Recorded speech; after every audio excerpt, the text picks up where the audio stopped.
ಆತ್ಮೀಯ ವಿದ್ಯಾರ್ಥಿಗಳೇ, ಈ ಸೆಷನ್ನಲ್ಲಿ ನಾವು ಬೀಟಾ ರೇಸ್ ಸ್ಪೆಕ್ಟ್ರಮ್ ಮತ್ತು neutrino hypothesis of beta disintegration ಅನ್ನೋದ್ರ ಬಗ್ಗೆ ತಿಳ್ಕೊಳ್ಳೋಣ.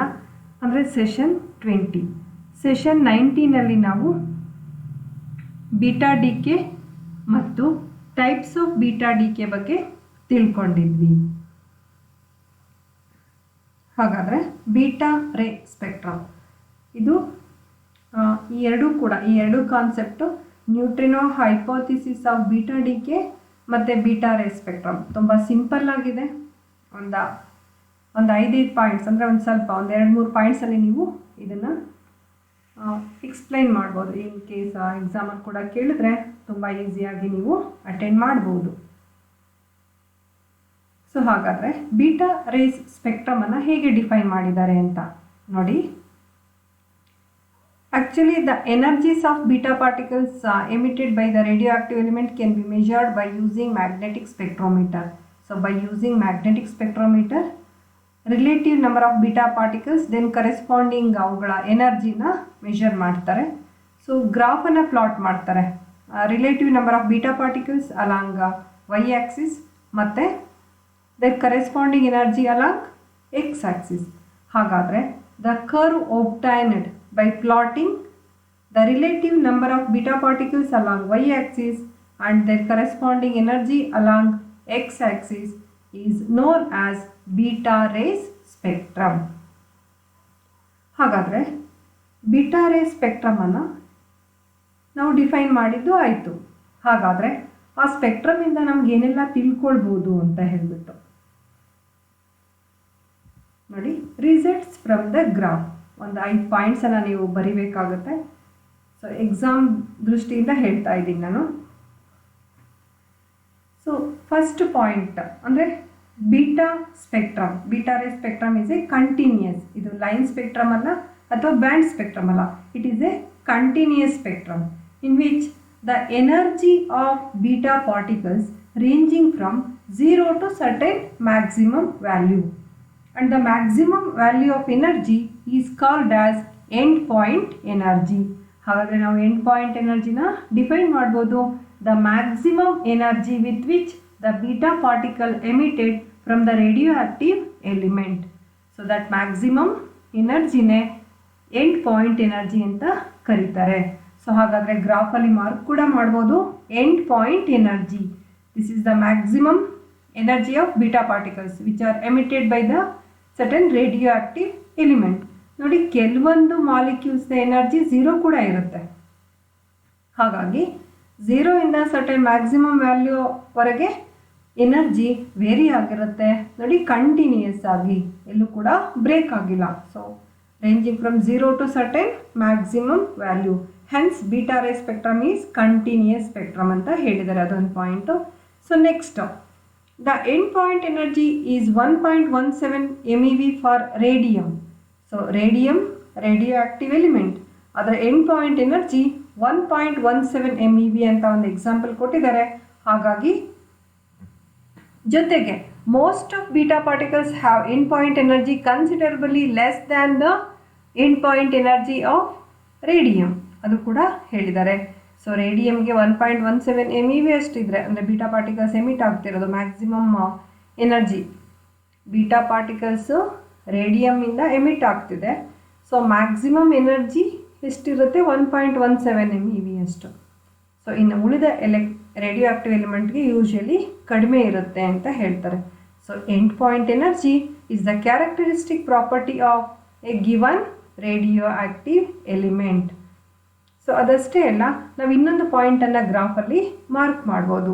So peak value represents the energy corresponding to maximum number of beta particles. So ಹಾಗಾದರೆ ಇಲ್ಲಿ maximum number of beta particles ಇಲ್ಲಿದೆ. The energy corresponding to maximum number of beta particles is called as peak point and it is different for different radio active element.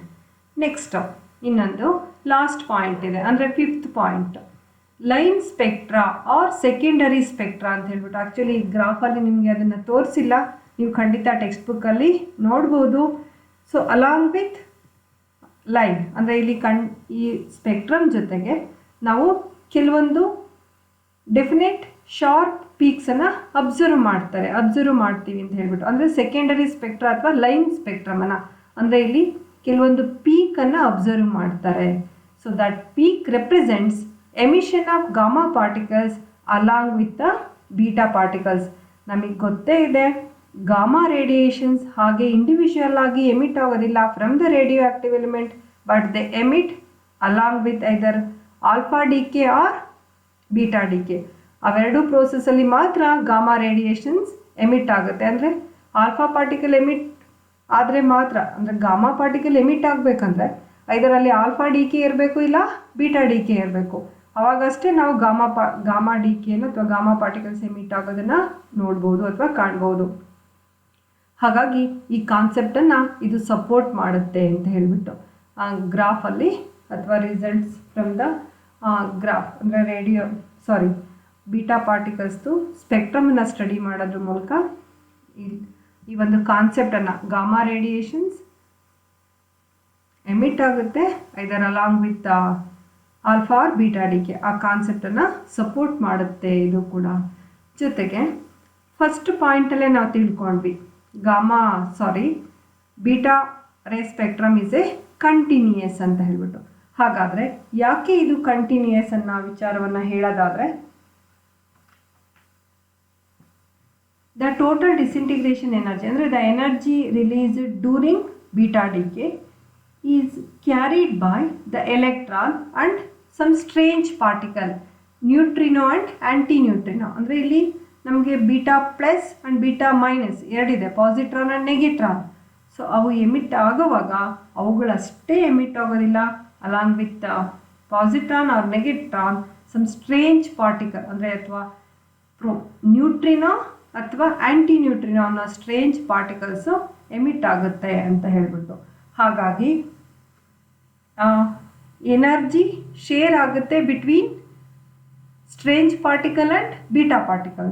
ಹಾಗಾಗಿ ನೋಡಿ, ಯಾವಾಗ beta ಪಾರ್ಟಿಕಲ್ದು energy 0 ಇರುತ್ತೆ ಅಂದರೆ complete energy ಅಲ್ಲಿ maximum energy of strange particle maximum ಇರುತ್ತೆ. Beta ಪಾರ್ಟಿಕಲ್ದು 0 ಇದ್ದರೆ strange particle neutrino or anti ನ್ಯೂಟ್ರಿನೋದು ಮ್ಯಾಕ್ಸಿಮಮ್ ಎನರ್ಜಿ ಇರುತ್ತೆ. ಸೊ ಬೀಟಾ ಪಾರ್ಟಿಕಲ್ದು ಮ್ಯಾಕ್ಸಿಮಮ್ ಎನರ್ಜಿ ಇದ್ದರೆ ನ್ಯೂಟ್ರಿನೋ ಅಥವಾ ಆ್ಯಂಟಿ ನ್ಯೂಟ್ರಿನೋ ಅನ್ನೋ ಸ್ಟ್ರೇಂಜ್ ಪಾರ್ಟಿಕಲ್ನ ಎನರ್ಜಿ 0 ಆಗಿರುತ್ತೆ. ಸೊ ಒಟ್ಟಾರೆಯಾಗಿ the sum of the energy is carried by the electron and anti neutrino or neutrino strange particle is equal to energy released during beta decay. ಹಾಗಾಗಿ the energy is shared by 2 particles, beta and strange particle neutrino or anti-neutrino. Hence the energy shared by the particle is in any proportion. The proportional ಯಾವುದೇ ರೀತಿ ಕೂಡ ಇರ್ಬೋದು. ಹಾಗಾಗಿ beta ray spectrum is A continuous ಅಂದರೆ energy ಬೇರೆ ಬೇರೆ value ಇರುತ್ತೆ for different beta particles. ಇನ್ನು ಉಳಿದ ಎನರ್ಜಿ ಸ್ಟ್ರೇಂಜ್ ಪಾರ್ಟಿಕಲ್ ತೊಗೊಂಡಿರುತ್ತೆ. ಒಟ್ಟಾರೆ ಟೋಟಲ್ ಎನರ್ಜಿ ಈಕ್ವಲ್ ಇರುತ್ತೆ, ಬಟ್ ಅದು ಶೇರ್ ಆಗಿರುತ್ತೆ between beta particle and strange particle. ಅದು ಯಾವುದೇ ಪ್ರಪೋರ್ಷನಲ್ ಇರುತ್ತೆ, ಇದಷ್ಟೇ ಪ್ರಪೋರ್ಷನಾಲಿಟಿ ಒಂದೇ ಇರಲ್ಲ, ಅದು ಬೇರೆ ಬೇರೆ ಆಗಿರುತ್ತೆ. ಇದಿಷ್ಟು ಬೀಟಾ ರೇ ಸ್ಪೆಕ್ಟ್ರಮ್ ಬಗ್ಗೆ ಆಯಿತು. So next neutrino hypothesis of beta disintegration ಅಂತ ಹೇಳ್ಬಿಟ್ಟು. ಸೊ ಆ್ಯಕ್ಚುಲಿ ಕೆಲವೊಂದು conservation laws energy and angular momentum beta ಡಿಕೆನಲ್ಲಿ ಕನ್ಸರ್ವ್ಡ್ ಆಗಿರೋದಿಲ್ಲ. ಹಾಗಾಗಿ in order to explain the conservation of energy and angular momentum in beta disintegration, the scientist ಅಂದರೆ professor Pauli in 1930 suggested that a strange particle which is chargeless and massless, ಇದು strange particle, ಅದಕ್ಕೆ charge ಕೂಡ ಇರೋದಿಲ್ಲ ಮತ್ತು mass ಕೂಡ ಇರೋದಿಲ್ಲ, emitted along with the beta particles, and that particle is known as neutrino, and that develops the complete theory of beta disintegration. So ಹಾಗಾಗಿ neutrino ಅನ್ನೋ ಒಂದು ಕಾನ್ಸೆಪ್ಟ್ ಅಥವಾ ಸ್ಟ್ರೇಂಜ್ ಪಾರ್ಟಿಕಲ್ಲು ಅದು ಮಾಸ್ಲೆಸ್ ಮತ್ತು chargeless, but it has a spin half. ಅದು mass ಇರೋದಿಲ್ಲ ಮತ್ತು charge ಇರೋದಿಲ್ಲ ಆದ್ರೂ ಬಟ್ ಅದಕ್ಕೆ ಸ್ಪಿನ್ ಆಫ್ ಇರುತ್ತೆ, ಇದರ plus half or minus half. ಅಂದರೆ ಇಲ್ಲಿ ನ್ಯೂಟ್ರಿನೋ ಮತ್ತು ಆ್ಯಂಟಿ ನ್ಯೂಟ್ರಿನೋ ಎರಡು particle along with beta particle emit ಆಗುತ್ತೆ. ಸೊ ಅದು ಕಂಪ್ಲೀಟ್ ಆಗಿ ಬೀಟಾ ಡಿಕೆ ಪ್ರೋಸೆಸನ್ನು ಎಕ್ಸ್ಪ್ಲೇನ್ ಮಾಡುತ್ತೆ. ಅಂದರೆ conservation laws of energy and angular momentum holds ಕೂಡ ಆಗುತ್ತೆ ಬೀಟಾ ಡಿಕೆಯಲ್ಲೂ ಕೂಡ ಅನ್ನೋದನ್ನು ಎಕ್ಸ್ಪ್ಲೇನ್ ಮಾಡುತ್ತೆ ಈ hypothesis.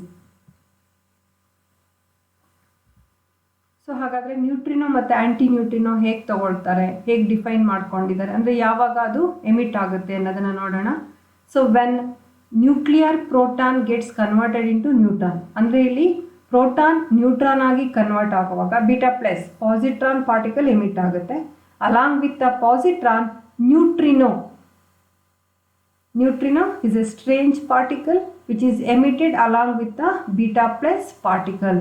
It has a spin plus off. So spin plus off ಇದೆ ಅಂದರೆ direction of motion of neutrino ಅಂದರೆ strange particle and its spin are in same direction ಅಂತ ಹೇಳ್ಬಿಟ್ಟು. So next anti neutrino, when a nuclear neutron gets converted into a proton, a beta minus particle ಅಂದರೆ ಇಲ್ಲಿ negatron and an anti neutrino are emitted. ಇಲ್ಲಿ anti neutrino emit ಆಗೋದು along with negatron. Positron ಜೊತೆ neutrino emit ಆದರೆ negatron ಜೊತೆ anti neutrino ಅನ್ನೋ particle emit ಆಗುತ್ತೆ. ಇದು ಕೂಡ ಚಾರ್ಜ್ಲೆಸ್ and massless, but it has a spin minus half. So spin minus half ಅಂದರೆ ಅದರದ್ದು direction of motion and spin are in opposite direction.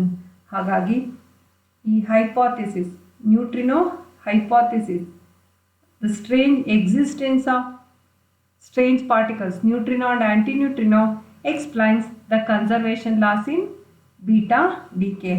So ಇದ್ರ ಬಗ್ಗೆ ಇನ್ನು ಹೆಚ್ಚಿನ ಮಾಹಿತಿ ನಿಮಗೆ ಬೇಕು ಅಂದರೆ ಖಂಡಿತ ನೀವು ಟೆಕ್ಸ್ಟ್ ಬುಕ್ಕನ್ನು ಓದ್ಬೋದು. ಟೆಕ್ಸ್ಟ್ ಬುಕ್ಕನ್ನು ಓದ್ತೀರಾ ಅಂತ ಹೇಳ್ತಾ, ಸೊ ನಿಮಗೆ ತುಂಬ ಹೆಚ್ಚಿನ ಮಾಹಿತಿಯನ್ನು, ನಾಲೆಡ್ಜನ್ನು ತಗೊಳ್ಳಿಕ್ಕೆ ಸಹಕಾರಿಯಾಗಿರುತ್ತೆ ಟೆಕ್ಸ್ಟ್ ಬುಕ್ಸ್. ಹಾಗಾಗಿ ಖಂಡಿತ ನೀವೆಲ್ಲರೂ ಟೆಕ್ಸ್ಟ್ ಬುಕ್ಕನ್ನು ಓದಿ ಅಂತ ಹೇಳ್ತಾ ಈ ಸೆಷನನ್ನು ನಾನು ಕಂಪ್ಲೀಟ್ ಮಾಡ್ತೀನಿ. Thank you.